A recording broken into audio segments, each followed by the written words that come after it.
여러분 안녕하십니까? 2022년 7월 3일 주일을 맞아서 오늘도 하나님께서 기록된 말씀을 통하여 주시는 은혜의 말씀 함께 나누겠습니다. 시편 29편의 내용이 되겠습니다.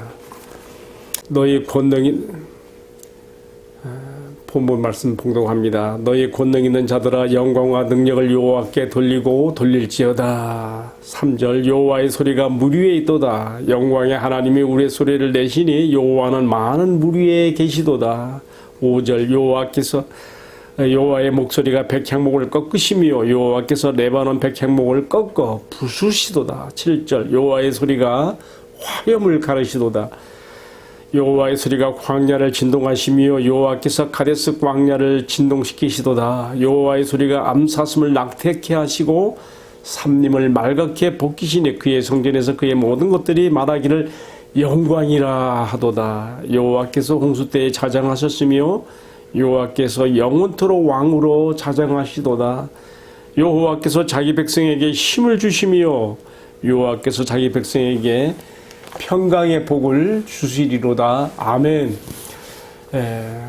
읽어드린 이 말씀을 중심으로 해서요, 일곱 내성, 또 일곱 우레, 여호와의 소리로서 일곱 내성, 일곱 우레 하는 제목으로 말씀을 나누겠습니다.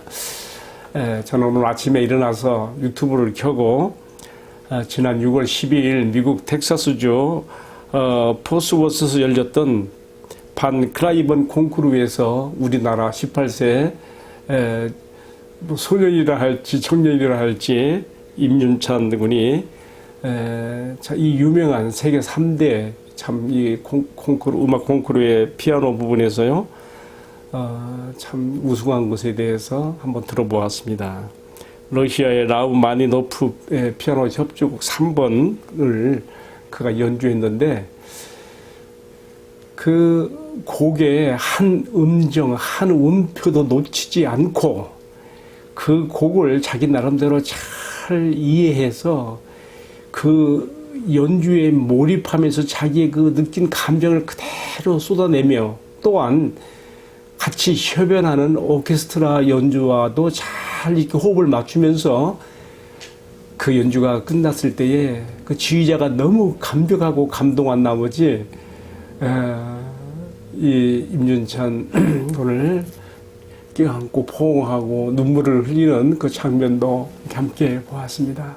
그 임윤찬 군이나 이 지휘자가 모두 다 이 음악의 세계에 깊이 들어갔기 때문에 그렇게 40분 이상 연주되는 이 곡의 그 깊은 음악의 세계를 들어갔다가 나왔기 때문에 그러한 연주 후에 감정 표현도 나왔다고 이렇게 생각을 해보게 되는 것이지요. 제가 왜 지금 오늘의 말씀 들어가면서 이 음악 부분의 이야기를 하는가 하면요, 이 시 부분도 그렇습니다. 우리가 오늘 시편 29편을 읽었는데 다윗이 성령의 감동 가운데 정말 이 깊이 들어갔던 이 시의 세계에 우리도 함께 들어가 주시면 얼마나 좋겠습니까? 성령께서 우리 안에 그래도 조명해 주셔서 우리가 조금이나마 이 시상을 우리가 참 느끼게 되고 우리도 거기 접하게 되는데요. 참 부족함이 많습니다. 저는 오늘 아침에 임윤찬 군의 피아노 연주를 제가 다 이해 못하죠. 그러니까 해설자의 설명을 들으면서 그 중요한 부분들을 제가 들어보았는데요. 이와 마찬가지로 이 기록된 말씀을 잘 주석하고 해설하는 신학자들의 의견을 기록된 그 책에서 제가 이렇게 하나하나 보면서 오늘의 시편으로 이렇게 들어가 보게 되는 것입니다. 자, 오늘의 시편에 보면요, 특별한 게 있어요. 뭐냐면 여호와의 소리로서 일곱 우레, 또 다른 말로 하면 일곱 내성에 대해서 말하고 있습니다. 주석가 델리치는 시편 29편에 나오는 일곱 번의 내성을요, 요한계시록 10장 3절에 나오는 일곱 우레와 연결시켜서 그렇게 말하고 있는데요.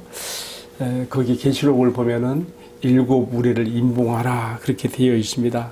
그 누가 임봉된 일곱 우레의 소리를 거기 담겨 있는 여호와 하나님의 소리를 알아들을 수 있겠습니까? 오직 주 성령의 도우심으로 우리가 조금이나마 이해할 따름이죠. 자, 오늘 말씀에 들어가서요. 이 시인은 가장 먼저 1절에 이 세상 권세자들을 위해서 너희들이 거룩한 의관을 정죄하고 여호와께 예배드리라고 말하기 전에 먼저 하늘에 있는 영적 세계의 실존들 천사들을 향하여 너희가 영광과 능력을 여호와께 돌리라 이렇게 말하고 있습니다.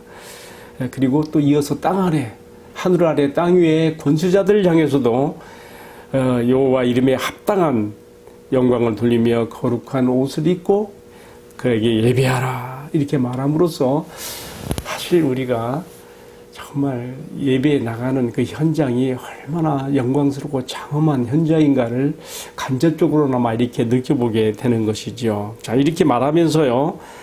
또 이 시인은 각각의 연에서 여호와의 소리로서 7 우레가 하나하나 바래지면서 나타나는 현상들에 대해서도 말하고 있습니다.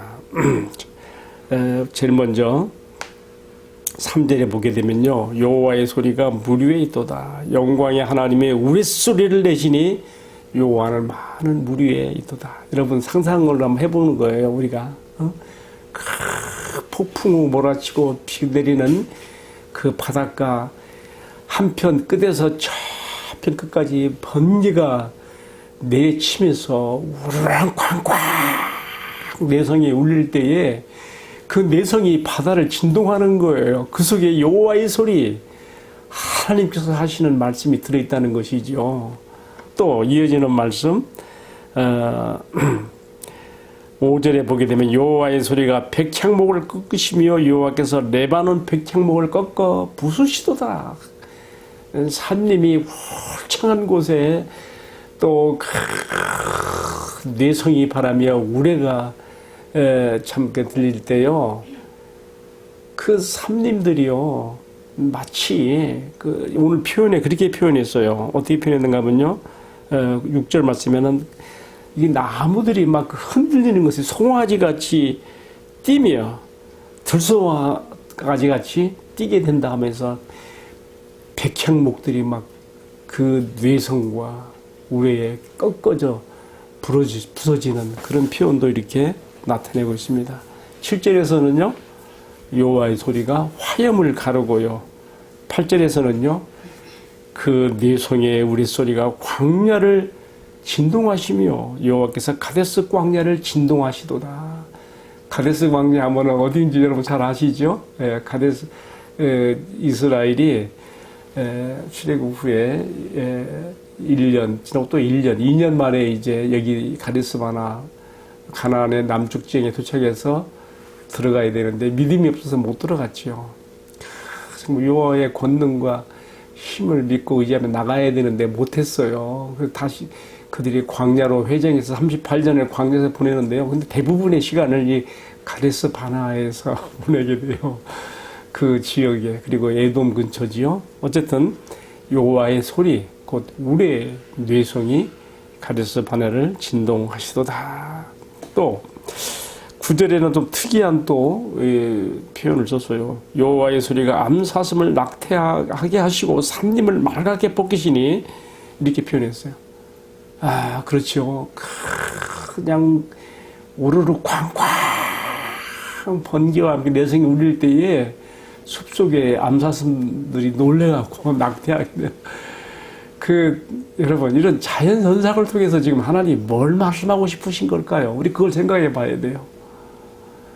우리 사람에게 들려오기에는 그 섬광이 번쩍하듯 번개가 치면서 막 그 소리가 뇌성이 하늘 끝에서 끝까지 막 울려 퍼지게 되는데 그때 어떤 현상이 나타나는가? 방금 우리가 바다 위에서 또 숲속에서 막 나무들이 막 꺾어지고 그리고 또 광야에서 또 방금 읽는 것처럼 산림의 그 동물 세계에서 벌어지는 이런 일들 그런 현상들을 우리가 지금 이게 말씀에서 보았습니다. 그런데요, 특이한 것은 9절 하반절에 그의 성전에서 그의 모든 것들이 말하기를 여호와의 영광이라 하도다. 무슨 말입니까? 하나님 없이 살아가는 불신자들은 이러한 천둥과 번개 그 우레소리 앞에서 그들은 공포에 떨며 두려워 무서움에 젖지만은, 그러나 하나님의 백성, 하나님의 자녀된 성도들은 이 우주 만물 속에서 하나님께서 자신을 나타내시는 이러한 현상들을 통해서 하나님의 살아계심과 그의 위엄과 영광과 권능을 보게 되는 것이라고 말하는 것이죠. 그리고 또 마지막 10절과 11절에 보게 되면요, 여호와께서 홍수 때에 자장하셨으며 여호와께서 영원토록 왕으로 자장하시도다. 우리 하나님의 말씀, 계시의 말씀을 믿고 받아들이는 성도들은 바로 이처럼 자연계에서 이렇게 내 손과 번개를 발하시는 이 하나님의 그 위엄과 어미하심이 노아 홍수 때 심판으로 나타나셨고 심판자로 드러나셨고, 그가 영원히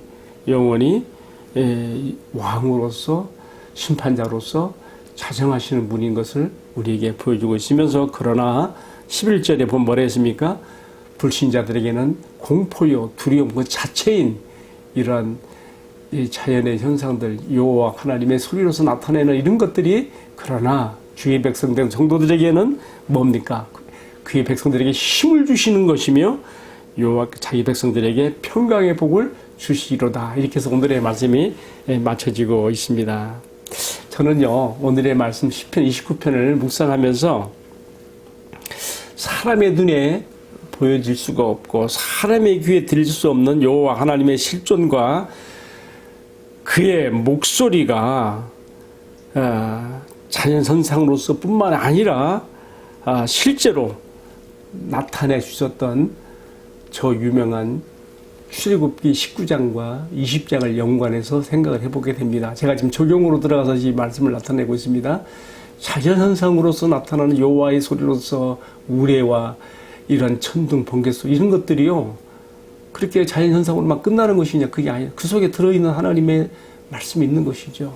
우리가 출애굽기 19장과 29장에서 볼 수 있어요. 출애굽기 19장은요, 이스라엘 백성들이 출애굽에서 3개월 만에 모세의 인도하에 시내산, 곧 호렙산이라고도 하지요. 거기에 도착하게 됩니다. 그때 하나님께서 자기 백성을 마중하시는 거예요. 어떻게 마중하십니까? 시내산의 빽빽한 구름 가운데 오늘의 말씀에 나온 것 같은 번개가 번쩍번쩍 치면서 큰 내성이 울리면서 하나님께서 자기 백성을 마주하십니다. 모세에게 그랬잖아요. 소명을 주시고 보내실 때 네가 내 백성을 데리고 이곳에 와서 다시 나를 만나게 되리라. 그대로 지금 되고 있는 거예요.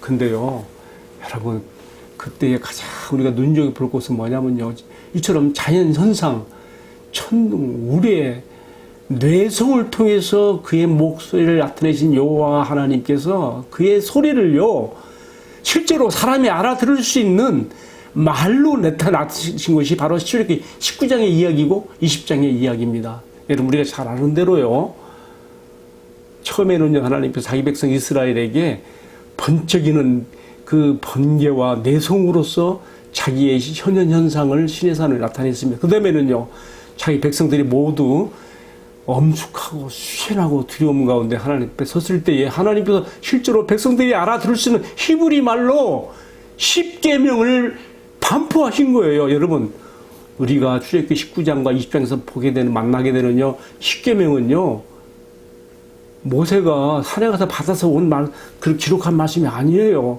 하나님께서 직접 그의 음성을 울려서 사람이 알아들을 수 있는 목소리로, 만약에 한국 사람들이 나타났다면 한국말로 하셨겠죠. 히브리 백성들, 그의 백성으로 삼으시는 이스라엘에게 그들이 알아들을 수 있는 말로 10계명을 반포하신 내용이죠. 제 일은 내 앞에서 다른 신을 있게 하지 말지어다 부터 시작해서 마지막 10번째 계명까지 하나님이 친히 그의 목소리를 울려서 냈다는 말이에요. 여호와의 목소리가 자연현상으로 뿐만 아니라 이제는 실제화되어서 나타난 것이지요. 여러분, 그때 백성들이 어떻게 반응했을까요? 우리가 출애굽기 20장 18절에서 21절까지 보게 되면요, 모든 백성들이 여호와의 소리, 하나님께서 친히 바라시는 그 음성을 듣고 혼비백산하여 죽게 될 지경에까지 이르러서 모세에게 간청하게 되는 것이죠. 모세요, 제발 하나님께서 우리에게 직접 그의 목소리를 울려서 말하지 않게 해 주옵소서. 당신이 대신 우리에게 그 말씀을 받아서 우리에게 전달해 주십시오. 그렇게 말했거든요. 한번 여러분 출애굽기 한번 20장 18절 이하를 읽어보시면 잘 알 수 있습니다. 그래서 어떻게 했습니까? 하나님께서 모세에게 백성들이 너에게 하는 말이 옳도다. 내가 너에게 백성들에게 줄 말씀이 있으니 너는 따로 산으로 올라오라 해서, 여러분 십계명은요, 우리나라 법으로 말하면 헌법, 금관법이에요. 그 밖에 그 십계명에서 파생돼 나오는 율례들은요, 모세가 혼자 산에 올라가서 하나님께 받아서 나중에 기록하여 전하는 것이죠. 그때뿐만 아니라 하나님이 자기 백성 가운데 함께 거하시는 그러한 표시로서 성막도 어떻게 제조할 것인가, 성막의 시향도 다 보이시고 가르쳐 주셨는데, 그 이야기는 출애굽기 25장부터 31장까지 잘 나와 있습니다.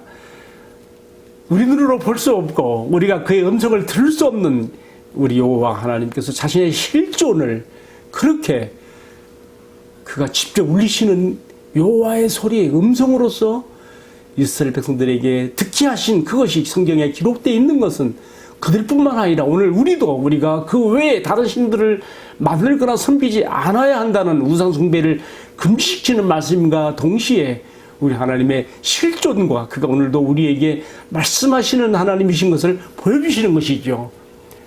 우리는 구약에서 선지자들 통해서 그의 말씀을 전달해 오신 것을 기록된 말씀에서 우리가 찾아볼 수가 있으며, 또한 가장 계시의 클라이막스며 꽃으로서 그의 아들을 친히 우리에게 보내서 우리가 아들로부터 친히 아버지께서 주시는 말씀을 들었으며, 그것이 어디 있습니까? 복음서에, 마태, 마가, 누가, 요한복음서에 들어있죠. 특히 요한복음에서는요, 이 점에 대해서 예수님이 얼마나 상세하게 강조하시는가 몰라요. 우리 자신보다 더 우리에게 말씀하고 싶어 하시고 자신을 드러내기 원하시는 하나님의 말씀하시는 여호와의 소리가 구약에서 오늘 시편 29편의 자연의 그 현상으로 천둥 번개 속에서 우리 속에 나타나시게 된 것뿐만 아니라 마침내는 출애굽기 19장 20장에서 실제적인 목소리로 나타나신 것뿐만 아니라 오고는 모든 시대의 이 땅의 인간들에게 그의 실존과 그의 목소리를 듣게 하시기 위해서, 그의 뜻을 알게 하시기 위해서 구약에서는 선지자들로, 또 계시의 꽃으로서 그의 아들을 직접 보내서 말씀하시고, 마침내는 신약의 새 언약의 백성된 우리들에게는 사도들을 통하여 말씀하셨으니, 오늘 우리가 가지고 있는 66권 성경의 말씀들이 바로 여호와의 소리, 곧 하나님의 말씀인 것입니다. 오늘의 말씀을 마치겠습니다. 여러분, 우리가 어떻게 여호와의 소리, 우리 하나님의 말씀을 들을 수 있겠습니까?